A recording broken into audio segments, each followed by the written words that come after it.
Right. Might be worth giving a standalone shout out.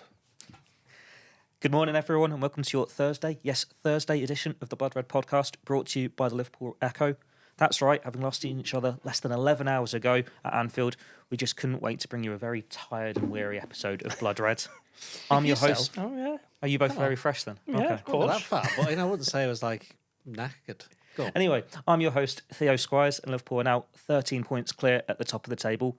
That's right, my name is Theo, not Leo, as one of our early comments has suggested. Joining me today, we have our LFC correspondent, both home and away, Paul Gorst. How are you, Gorsty? How tired are you? Very, very tired, yes. Got to bed about 2 o'clock in the morning, and then my 18-month-old daughter decided to wake me up before I'd actually gone to sleep. So I've had very few hours of sleep, but being powered on by 13 points and a very strong coffee that's in front of me at the moment. And next to Gorsty, we have our chief Liverpool writer, Ian Doyle. Obviously, you're not tired. You're feeling very refreshed. You've already said that today. I wouldn't go that far, but I wouldn't say as tired as you two. You're in before us as well. Yeah, and also I'm older than you, so I should have more excuse for being tired. But yep, there you go. So yes, we are tired, but we could never get tired of NordVPN. Yes, that's right. Seamless. It's sponsor shout-out time. To get the best discount... Joe. To get the best discount off your NordVPN plan, go to nordvpn.com/bloodred. Our link will also give you 4 extra months on the 2-year plan. There's no risk with Nord's 30-day money-back guarantee. The link, as always, is in the podcast episode description box. So, Newcastle, it's another good result for Liverpool, and probably a lot more straightforward than people were expecting, Gorsty. Yeah, I think so. I think Liverpool were obviously boosted by the news, when the teams dropped that Alexander Isak had the groin injury and Callum Wilson was stepping in his place. And that was Wilson's first start, I think, in the Premier League this season. But... yeah, it feels like a really pivotal few days, doesn't it, in the Premier League title race? Obviously, Arsenal losing at West Ham, Liverpool following that up with a win at Man City, and then Arsenal dropping points, during the Liverpool game again, 0-0 draw at Nottingham Forest. So, what could have been talked up as a 5-point gap before the City game is now 13 points less than a week on, and Liverpool, it's become a little bit of a procession now, hasn't it? Of course, Arne Slot and the players will keep their professionalism and all that sort of stuff, but fans are certainly allowing themselves to dream that the title is coming home now, and I think the neutrals firmly believe it as well. So, yeah, Liverpool's name very much on the title now, and we were just talking about it before we come on air. I think that's probably about right. I think they have been the best team in the Premier League this season, comfortably. They've only lost one all season. That was back in September. And they've got those levels of consistency to power themselves through now. So what is it, 30 points left to play for Liverpool?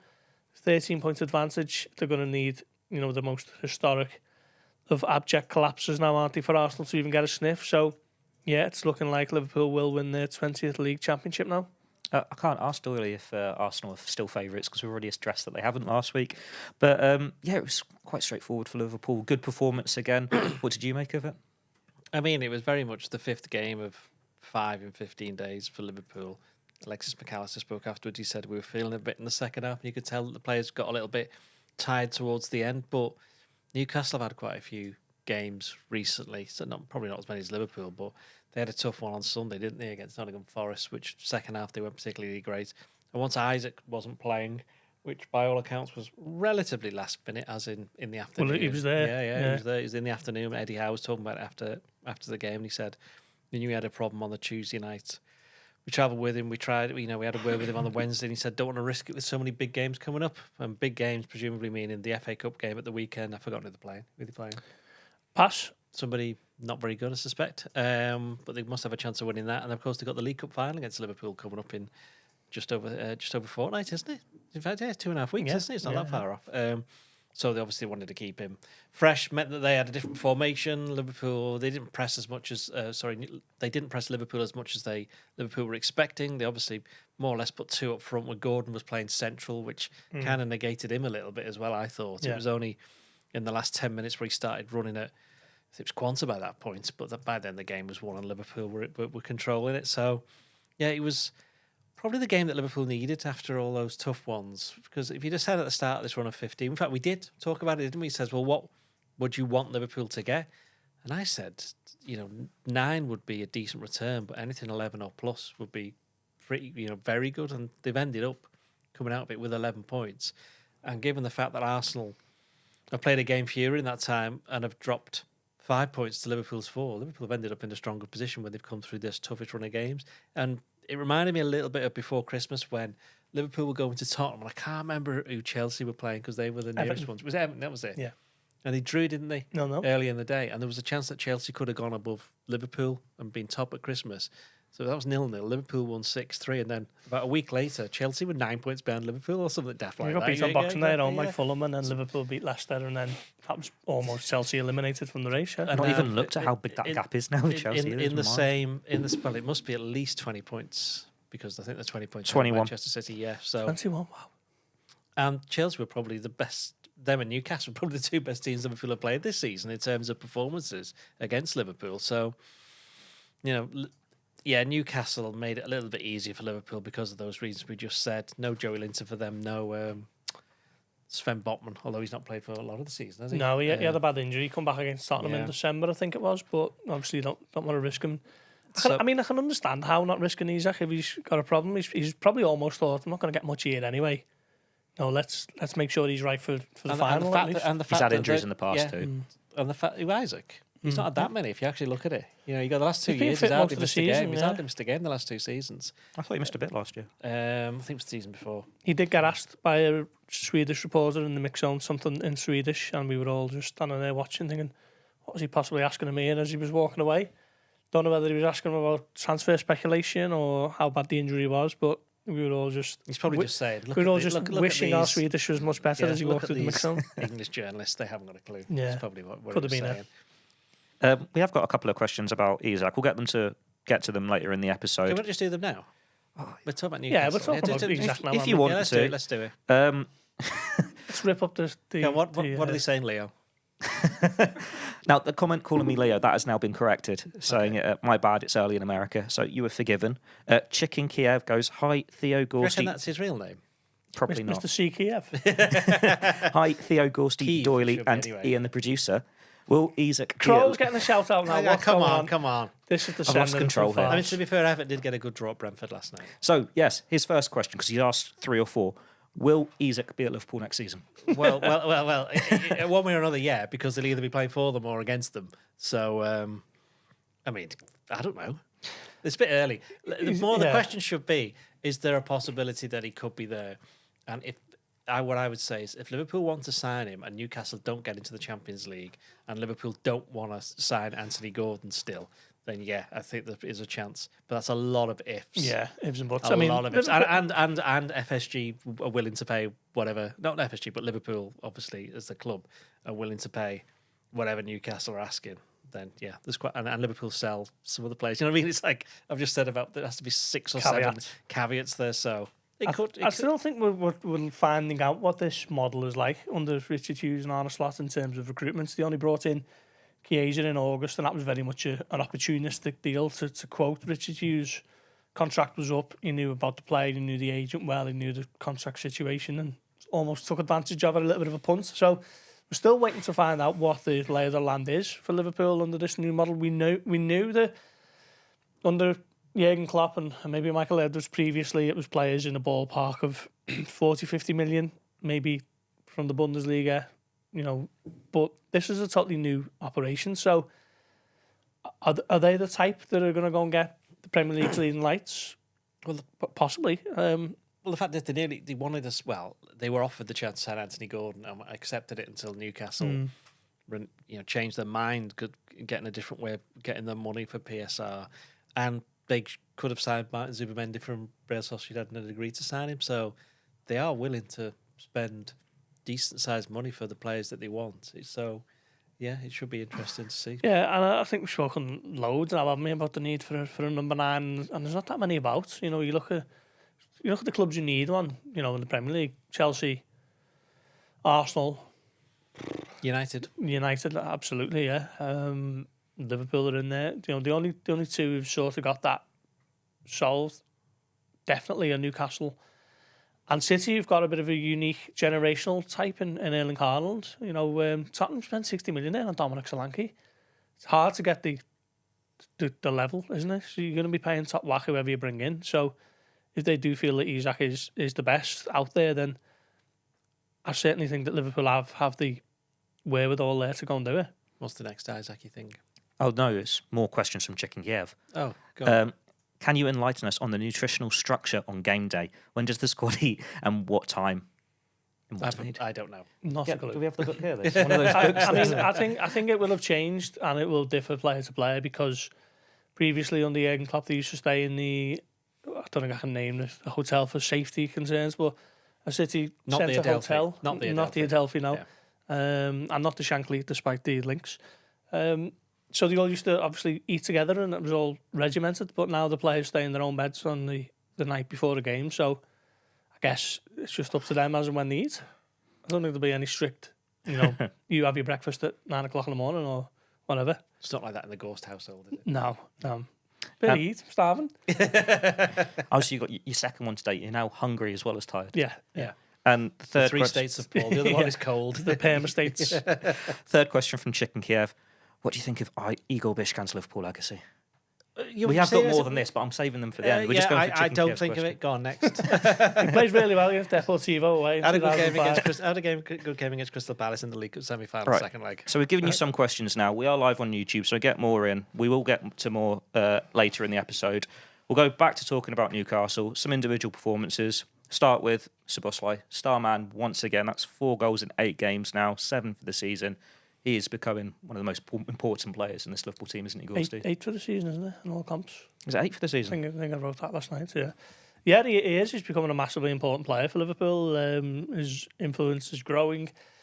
And so it should. I know Jamie Carragher's spoken a fair bit about for the cost of him, could he perhaps be doing more? I think he's always been a very functional player in that system. The amount of ground he covers, the amount of work he does with his pressing from the front. Very tactically flexible player who can sort of help out on the right if Trent ever comes in midfield. But he's starting to add the goals and the assists to his game on top of all that, isn't he? And he's an absolute Duracell bunny. I think he got through 11.2 kilometres against Man City, which made me think that he might have sat out this one. But no, Slot picks him again. And once again, he is putting in the hard yards and scoring goals again. So, yeah, it's just becoming a massively important part of the Liverpool team. And I think that midfield as a whole is what's powered Liverpool through. And of course, it's Salah's goals that we speak about most weeks and stuff. But that midfield, felt like we spoke about it for a year straight, didn't about Liverpool's need to rebuild that midfield in 2022-23. And, that now, Gravenberch, Mac Allister and Szoboszlai is a fully functioning, perfectly oiled machine, isn't it, in midfield? I enjoyed Endo when he came on. He's done that a couple of times now recently. In fact, Slot got asked that, didn't he, after the game? He's increasingly being brought on to see the game out, and that's exactly what they need. And should have done it against Everton. Well, that's the thing. Can't believe he didn't. Yeah, so Probably learned his lesson, because we've seen him a bit more in the Premier League since then, haven't we? Well, this is it. He still hasn't started a Premier League game. Neither, by the way, is Harvey Elliott. Or Chiesa, or Morton, or a couple of the other midfielders who've played in the League Cup. So, yeah, it has largely been down to those 4, hasn't it? 4, yeah. With Curtis. It feels like they need a bit of help. I mean, well, that's what I'm saying. That's why they wanted to sign the run. But, I think Liverpool have been slightly fortunate in the sense that one of them hasn't gone down with a bit of a long-term injury. Yeah. Curtis has been in and out, hasn't he? But other than that, was Gravenberch?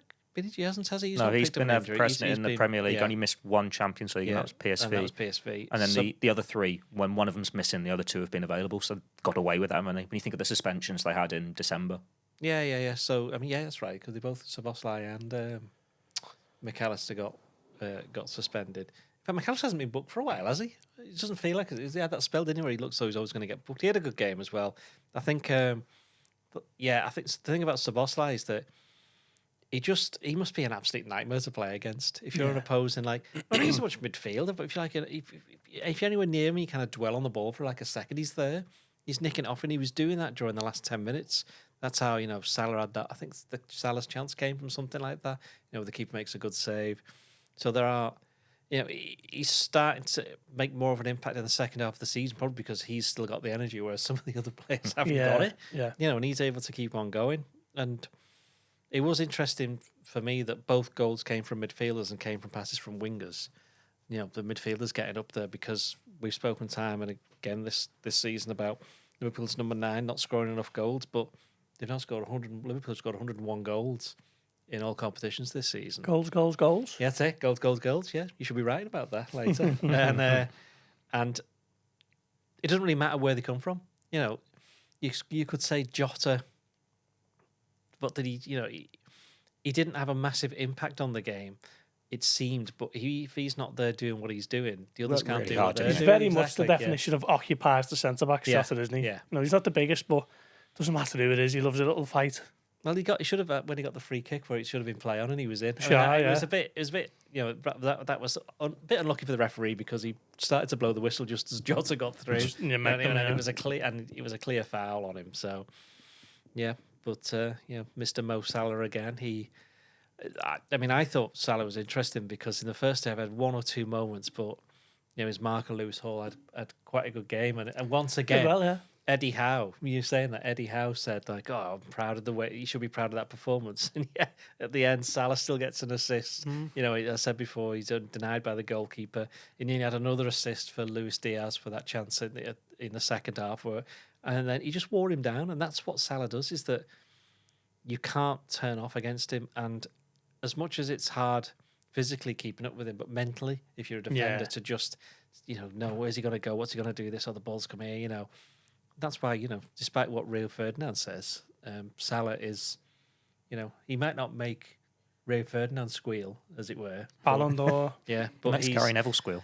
Yeah, but he's the best player in the world at the moment, and even if you play for Manchester United or not, you can't disagree with that. There was a bit at the end with Salah that, obviously he hasn't got his goals, so he's still hungry and continuing to push. And he's running a haul, and Gordon comes over, and Salah ends up winning a corner, and it's Gordon. And it's in the 94th minute or something, and Liverpool have won the game. And these must just think, this fella's relentless. He just doesn't stop, does he? He's just constantly on you, at it, chasing, like, dribbling, trying to be decisive, and more often than not, he is. The little dribble for the assist was brilliant. And took out 3 players with that. Yeah. It's just like you say there. Players have got to keep the concentration mentally. They've got to keep the physical levels up there as well, just to have any chance of stopping them. And then you've got to match it with quality. And more often than not, Salah finds the way, doesn't he? Finds the little gap, the one moment, and he's become a moments player. I think he said that earlier in the season, and he's having dozens of them. Well, he said with the interview with TNT, didn't he, earlier in the day? I know it's been recorded last week, but he feels it's his best season for Liverpool, and part of that is the assist record. He's got 17 now in the Premier League, 22 for the season.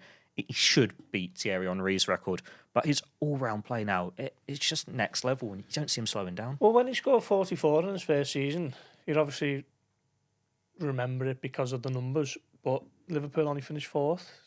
Obviously go to Kiev, and he's a massive part of them getting them to the Champions League final, but if they come away with the Premier League title, which they're now obviously, according to Opta, 98.7% certain to win the Premier League title now. If they go on to win it, even if he's, what is he on now, 30 goals, even if he ends up 10 short of that 44 goal, it's still a better season for me. Because he's been the starring man for a team that have, won the title. And also, as well, he's made no secret of it, has he, almost every time he spoke about this desire to win the Premier League, and I think it just makes this period at Liverpool look like more of an era, a period of success, a period of dominance to an extent, given the Manchester City and what they've done, as opposed to Liverpool just winning 2020, and then the rest of the sort of following 5 or 6 years have been dominated by City. So I think that's been a driving force for Salah and for the players who've already been there and done that, and Alisson and Van Dijk, Trent, Robertson, and maybe even Joe Gomez. We've got a comment from LFC SG that says Alexis Mac Allister, best midfielder in the league. I know you two are massive fans of the Argentine. He gets his goal last night. That's 5 for the season now. But both midfielders are scoring in pretty big games. We think Mac Allister scores against Everton. He scores against Real Madrid. Tottenham. Both scored against Tottenham. Szoboszlai then scores in the League Cup semi-final as well. City, they are picking their moments and having more of a say for Liverpool. Well, it's funny. I can't remember which player one of his teammates was talking about him recently. Maybe Andy Robertson. Don't know for sure though. And he was saying that he's got all this passing and whatever have you. But I think the reason I like him so much is that he's a proper scrapper. Really, he loves getting stuck in. And there's a reason why he won the Slot there said this the other week. He said there's a reason why he won the World Cup. It's no coincidence because you need to be strong physically in that sense, but you also need to be strong mentally. And that's the other thing that he's got going for him. And this season, he's been in a more settled position, certainly where he played for Brighton as part of a 2 in midfield, and that's helped him. And he's got a good relationship with Szoboszlai, and he's got a good relationship with Gravenberch. And he's got, when he said it himself, when Curtis Jones comes in or Endo comes in or when Harvey's been playing, he said they all seem to know what each other's doing and what they're meant to be doing. And that comes from having had a season or 2 together. And also Mac Allister's case, playing in a position that he's far more comfortable in than the defensive midfield role that he was playing last year, although by the end of it, he was actually quite good. But what was interesting about that is that then when Endo came in, it freed Mac Allister to go a bit further forward, and that's when he was getting quite a few goals and assists towards the end of last season, but he's getting them now from this particular position. And what I liked about his goal last night is that he just went, bye, and he just went, I'm going now, and he just carried on going, Really carried on powerful going. one, Yeah, wasn't it? yeah. And then plays it to Salah, who then occupies the 3 defenders, as we said before. And his first time finish was a little bit like wasn't like his goal against Real Madrid, but Clean strike. Yeah, it was. Yeah. And as soon as he hit it, you knew it was in. Yeah. We'll move on to Luis Diaz now. Lively down the left, especially in that first half. Gets an assist too. He is looking a lot more comfortable in that favoured role. I suppose that heightens the fact that Liverpool probably do need to do something with the centre forward. But it's good to see Diaz showcasing his talents again, because he was a bit inconsistent. Yeah, he looks well better off the left, doesn't he? I said that after the Wolves game, and he's shown it again. His first half in particular, he was just tearing at Livramento, weren't he? And there was that run he went on where probably gets fouled about 3 or 4 times in the build-up, but he's so strong and so tenacious that he carries it on and then lays it to Kostas Tsimikas, who doesn't supply the finish that the run deserved. Tenacious Diaz. Tenacious Diaz, yes. But yeah, I thought he was brilliant. And I still think Gakpo's probably got the share based on the form of the last sort of 3 months. It's because the goals that Diaz doesn't. Yeah, but it's a good dilemma for Slot to have. There's not too many areas where he can rotate and the drop-off isn't too much. He's got those 4 midfielders going into 3 positions. He's got the left-back situation, but I think Robertson's sort of nudged ahead now. But certainly off the left, whoever starts in whatever given game, I don't think you're sort of raising too many eyebrows, are you? So, yeah, I thought he was good last night, Diaz. And you've both written about the atmosphere last night, but it was a special one. Obviously, when the full-time whistle goes at the City Ground, Liverpool fans didn't take long to find out and react accordingly. But it felt almost like a carnival atmosphere in the end, the way they were going, we're going to win the league. Rez have got no money, we're going to win so many chances. It was just, this is what it's going to be like for 3 months now. I'm not sure about that. I'd be interested if it's like that for the 3 o'clock kickoff against Southampton. I'll be honest. I think that the situation, it's very, it felt for an old person like me, it felt like an old style championship race where they both played at roughly the same time, which doesn't happen very often these days. So you were reacting to something that was happening somewhere else as well as what was happening right in front of you. So that made it more interesting. So it had a little bit, not an end of a last day feel, but there was a little bit. Yeah. There's a little bit like that. But still 10 games to go. But I think that Liverpool fans are now coming out with these chants. I think they've been burnt in the past with it, but 13 points clear. Although I mentioned in my stuff, you can't take absolutely everything for granted, because the last time Liverpool were this far clear, it ended with people wanting to null and void the season. So, I think it isn't won until it's won. And I think that's the message that not even Slot will be saying to the players will be saying to each other, because they'll know for a fact.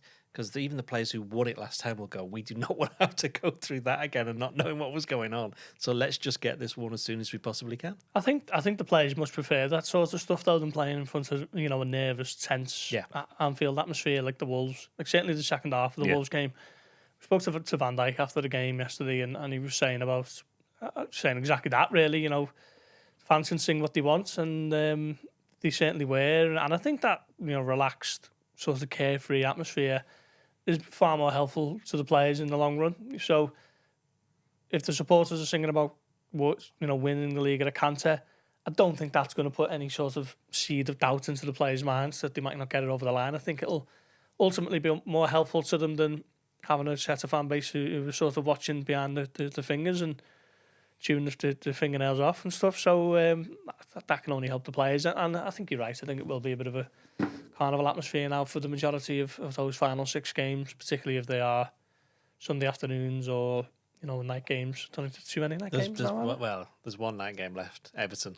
Well, there we go. There's a little bit of a score to settle there, I suspect. Yeah, but the fixtures are still going to change, aren't they? Because they're all pretty much set as 3 o'clock now. I think Tottenham will change on it to maybe 4:30 on Sunday. So there'll be a few like that. Yeah, Champions League as well. And as well as the weather starts to change. I mean, it sounds a bit silly, but when it starts getting a bit warmer and it starts getting closer to summer, that's when the mood sort of naturally changes anyway. So, I do. I think Anfield's going to be rocking for the next few months. I thought the crowd in the last 5 to 10 minutes against Wolves. I said this in the podcast actually after the game. I thought that they kind of, having had 35 minutes of what are we doing? I think for the last 5 or 10 minutes it was like, hang on, we can help him out here by just cheering absolutely everything, even when Endo does his little wins a free kick when somebody puts the ball up for a goal kick, and you can tell and the players fed off that, didn't they, at the time? And I think there was a bit of that as well, certainly after the final whistle last night, where I mentioned it that Szoboszlai was about to do his interview on the pitch for TNT, and suddenly this big, huge roar happened when nearly all the players had already gone off the field. So he's looking around, what's happening? It was Van Dijk and Alisson had come from almost like the Anfield Road, and we're going across in front of the Kenny Dalglish /Centenary /Gambling Road, call it, depends how old you are, what you want to call it, in front of that. And the roar kind of just followed them, and then it just came up to like the cop and the people who were left in there. They started with the roar, and Van Dijk had his hands in the air, and Alisson was beating his chest and screaming and stuff. So that was quite interesting, because that shows you that they were like all in it together, and they know what's at stake, and they know that they can do it now. It's one thing hoping you can do it. It's another thing knowing that you then can do it. And now the job is now, as we've mentioned a few times, has changed. It's now getting it over the line rather than just do the hard work. Has more or less been done now. I think they've got to use the tools available to them, and look, reading Van Dijk's programme notes and slots yesterday, I think they knew that a big atmosphere would have been big for them yesterday.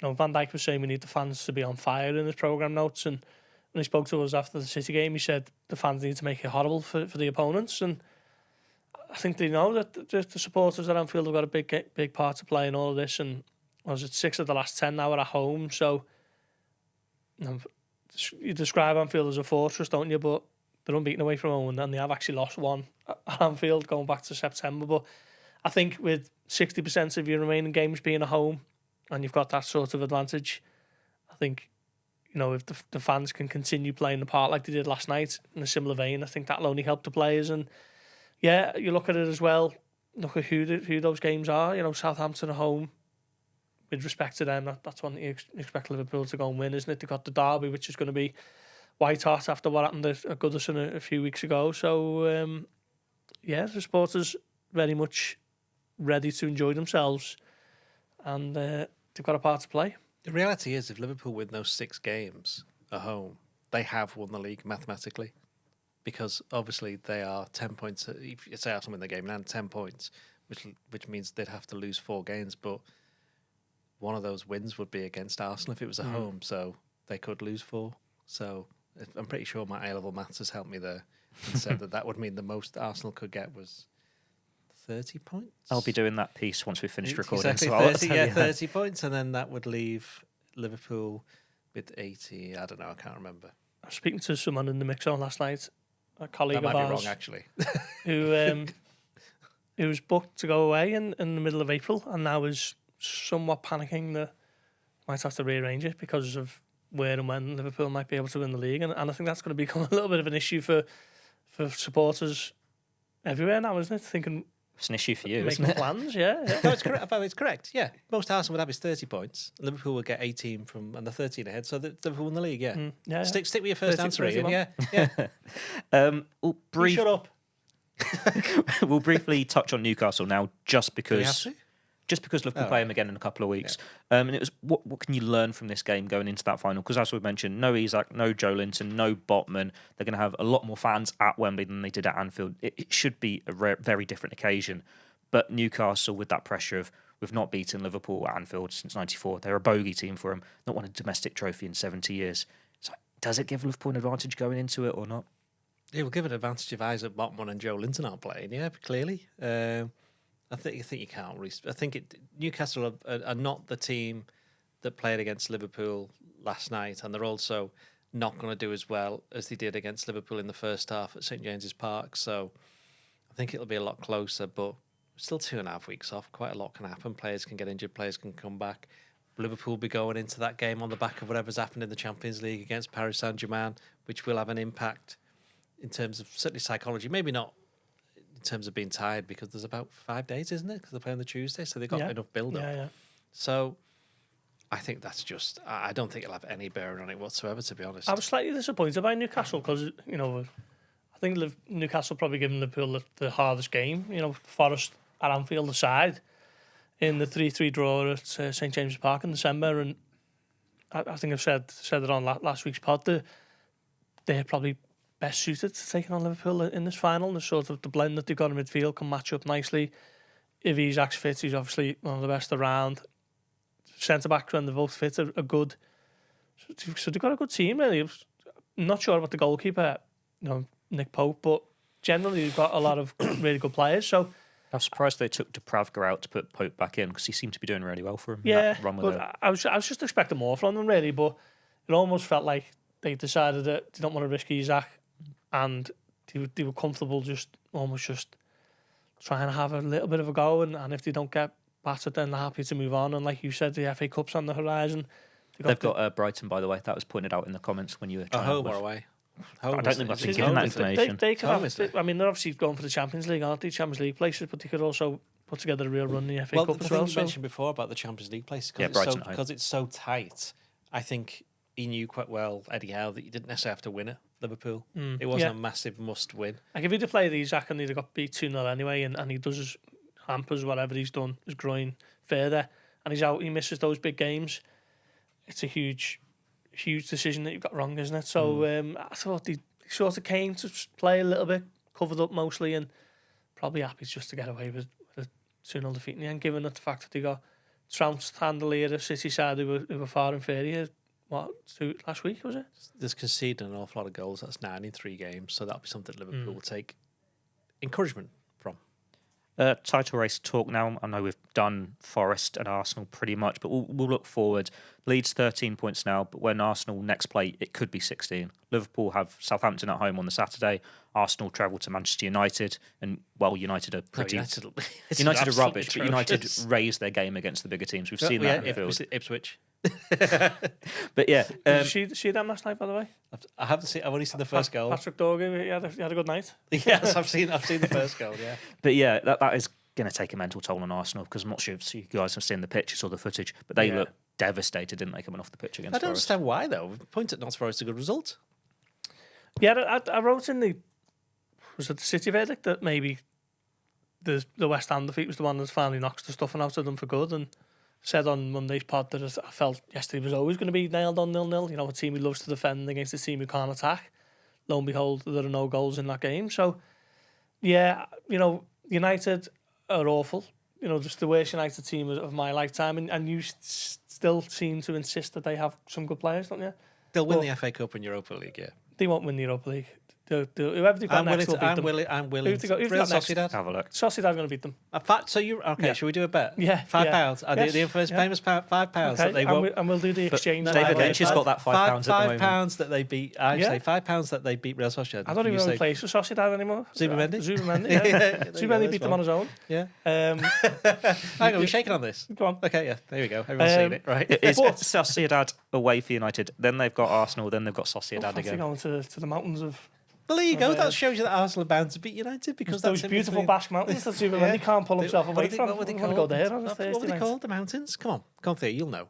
I've got to Google it. You got to keep talking and feel that. Yeah. So, but United are awful. But you are right about them sort of raising the game against the bigger sides. They knocked Arsenal out the FA Cup, didn't they, at the Emirates?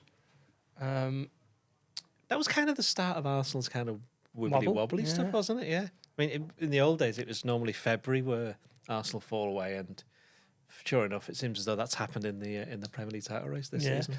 But on the flip side, do sort of toothless Arsenal go to Old Trafford and win there? Well, I've got no faith in United playing well, but it's just, can Arsenal play well? They haven't really played well in the last 3 games. It's either side of big games in Europe for the pair of them, isn't it? Yeah. So Arsenal's is a lot easier. PSV, I think. PSV can beat anyone on the day. Dutch champions. So, yeah, I mean, if Arsenal go to Old Trafford and the lead is 16 points, depending on how it's gone against PSV, they might just think, you know what, it is what it is. You know, let's save our legs for the second leg, the following week or whatever. So, yeah, we'll see. I just don't think. I think even if Liverpool were having a slight wobble, I couldn't see Arsenal capitalising on it just because of how poor they've been since they got those injuries. And this trip to Dubai has wrecked their season, hasn't it? Kai Havertz gets injured, and then adds to the woe that's already there. So yeah, the Mont Urgel mountain region overlooking the Basque region. By the way, that's the one. Meant to be really nice there. San Sebastian's meant to be really nice. John Aldridge is a big fan. Exactly, it's meant to be really good. And Arsenal, they are going to be toothless for at least these next two games. So Chelsea is the game in hand at home when Liverpool got the League Cup final. Won't win that one either. Because Arteta said last night, didn't he, that Saka and Martinelli won't be back until after the internationals. Right. He sounded a bit more hopeful on Martinelli, but Saka he was a bit more concerned about because obviously he's been out of action since the Palace game, I think, whenever that was. 5-1, they won that one. Mm. But then no Havertz and Jesus for the season. They've had injuries, but it seems like it's becoming almost an easy excuse for them. Like they've bleated about it so much more than, say, Liverpool last year when they had 13 players out. It's a self-fulfilling thing, isn't it? They could have just signed a striker at any point in the last 2-3 years who can get 25 goals. I mean, I don't really know what's happened at Arsenal. It'll be interesting to hear from an Arsenal reporter who's followed all the sorts of Edu fallout a bit more closely. Or a bit closer. Yeah, I'm not sure. I mean, they signed Calafiori and Mikel Merino in the summer, cover at left back, cover in midfield. Could they have used that money more wisely and spent it on a big number 9, whoever that may be? That's the difference to Liverpool, isn't it? Like, we don't need to go and sign a third left back, they'll say, because we'll save that money for when we do need to go and strengthen. They've got Zinchenko, they've got Calafiori, Kieran Tierney played last night, and Lewis Skelly suspended. How many left backs does Arteta want? Yes, like Kenny Dalglish in the early 90s when Liverpool had about 20 left backs and played them all. Do you want to go through the run-ins, or is that too far? No, it's boring. Yeah, okay. Well, I just had it there in case you wanted to. We'll go through some more questions and comments now. We've got people tuning in from all over the world. We've got Rod from Australia. Oh, well have been. What time's in Australia? Google that, we'll mind know. Yeah, 11:30 at night, something like that. Be half 10, half 11, or half 12. Half 10. Fair play to our dedicated wide audience. Respect that. Someone tuning in from the United States, Caspia, because that's the one who got my name wrong. Said I was Leo. Well, let's have the question then. That's Sanjay Mystery, your favourite. Yeah. He asked, "What are you guys going to do with your weekend off?" Oh, that's interesting. I've got a gig. Yeah. Oh yeah. Yeah, I got another gig. Do you want to promote yourself? We've got a bit of our band is called Finch. We do covers, and we're playing the Hurst Finch Rugby Club on Saturday at 8:00. I think. I need to find that out. Need to be there on time. Listen, if NordVPN are paying sponsorship, we want Finch paying a sponsorship. Excuse me, but we're meant to be getting guests in on this podcast, and That's you can true, get Rockstar Ian Doyle in very soon. Bassist. Z Lulu Bear says, "Can we insist that Doyle says the magic words every episode?" What are the magic words? Like, are Liverpool going to win the league? Liverpool the favourites? I don't know. What was it? I can't even remember what they were. Liverpool are favourites, and they are going to win the league, because I'm they going to beat Man assume City. That's what it is. Yeah. One for both of you, I guess. Tay Blake says, "What do you think about Elliot's future at Liverpool?" Sorry, what was the name? Tay Blake. Tay Blake. I thought you said Table 8. Sorry. Yeah, Elliot's future. Yeah, it's a strange one, isn't it? He just hasn't had a look in, and Slot sort of got that excuse of everyone else's playing is massively delivering, and they haven't as of yet pulled up with any injuries, so it is what it is. I don't think he covered himself in glory at Plymouth. Obviously gives the penalty away, but it was just an off day for everyone who played that day, and probably an off day for me and Doyle as well, and we were just glad to get it done with yourself. Some of my best stuff. That's going in a book at the end of the season. Yeah, I mean, I am surprised that he hasn't had more minutes, but I don't think you can argue that the players who are ahead of him at the moment don't deserve to be there. So, yeah, interesting one, that one to keep an eye on. At Plymouth, by the way, I'm not sure whether I mentioned this on the podcast, but when we got to the press box, Paul didn't have a chair, so he faced the prospect of just standing up until somebody... You'd have blocked someone's view. Somebody just got a chair. Remember? Plastic chair, he didn't have one, So, but shades of me at Watford in 2017. We've got a fair few comments with people just calling me Leo, so I think that's going to catch on now. If you want to get in touch with them, it's at Leo Squires. Yeah, at Leo Squires. Not Stephen Squires, no. What's up with you? That's their name. That's not the question. All right. Well, the podcasts don't go on long enough to sort that Many out. things. Does Gakpo start against PSG? Yes. question. Yes, he does. Yes, he does. So the good thing is it's a full week, isn't it? So Liverpool have got, if you think of how many games he's just played in 15 days, they've got a week off now. So hopefully that'll heal up one or two ailments that they might be having, particularly Szoboszlai, who's run himself into the ground quite literally at times. But yeah, I'd like to say I think that is a really interesting one that he's got there. Diaz or Gakpo on the left. Wouldn't really grumble either way. Whoever starts in Paris. I think Gakpo starts, Diaz down the middle. Floria says, "What's Doyle spotted on the floor?" So obviously you've been looking at the floor at some point. Oh no, it's just my feet.